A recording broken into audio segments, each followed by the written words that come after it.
The Russo-Turkish War of 1787–1792 involved an unsuccessful attempt by the Ottoman Empire to regain land lost to Russia in the course of the previous Russo-Turkish War. It took place concurrently with the Austro-Turkish War of 1787–91. In the spring of 1787, Catherine II of Russia made a triumphal procession through New Russia and the annexed Crimea in company with her ally, Holy Roman Emperor Joseph II. These events, the rumors about Catherine's Greek plan and the friction caused by the mutual complaints of infringements of the Treaty of Kukuk-Kainarka, which had ended the previous war, stirred up public opinion in Constantinople, while the British and French ambassadors lent their unconditional support to the Ottoman war party. In 1788, war was declared and the Russian ambassador to the Ottomans, Yakov Bulgakov, was thrown into prison.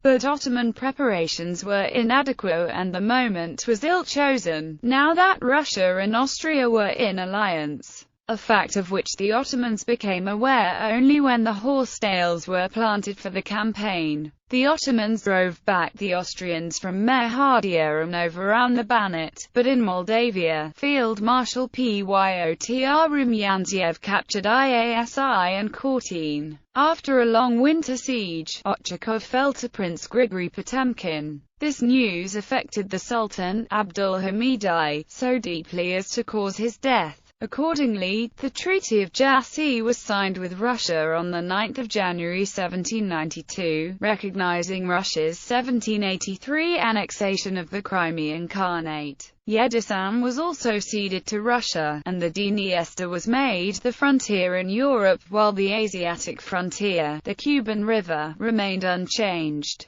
The Ottoman generals were incompetent and the army mutinous. Expeditions for the relief of Bender and Ackermann failed. Belgrade was taken by Laudon of Austria. The supposedly impenetrable fortress of Ismail was captured by Suvorov by surprise attacks using combined infantry and artillery. Ushakov shattered the Ottoman fleet at Fidoni Sea, Tendra, Kerch Strait, and Cape Kalakra, and the fall of Anapa to Ivan Gudovich in 1791 completed the series of Ottoman disasters. The young Sultan Selim III was anxious to restore his country's prestige by a victory before making peace. But the condition of his troops made this hope impossible. On 31 January 1790, Prussia signed an offensive treaty with the Ottoman Empire, but instead of directly joining the war with the Turkish side, Prussia pressed Sweden into war against Russia despite opposition from military officers stationed in Finland.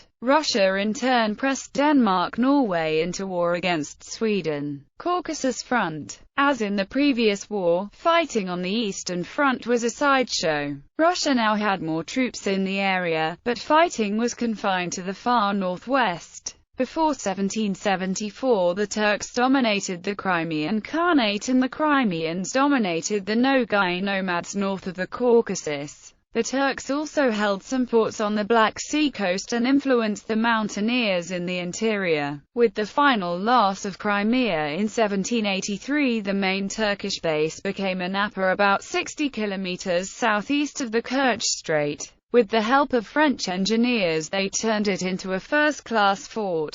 The Russians weakly held a line along the Kuban River and were fighting the mountaineers under Sheikh Mansour. The main events in the war were the following. 1. In the autumn of 1788 Tekeli marched to Anapa, saw no hope of taking it and returned to the Kuban. 2. Next January Bibikov marched on Anapa, harassed all the way by the Circassians. An attempted storm failed and he led a disastrous winter retreat. He lost between 1,000 and 5,000 of his 8,000 men and they had to carry back 1,000 sick and wounded, most of whom never recovered. 3. In 1790, Admiral Fyodor Ushakov fought a Turkish flotilla near the Kerch Strait. 4. In the autumn of 1789, Batul Pasha landed somewhere on the coast and marched inland, gathering the tribes. The Russian response was disorganized and the full weight fell on General Hermann, who had 3,600 men and 6 guns.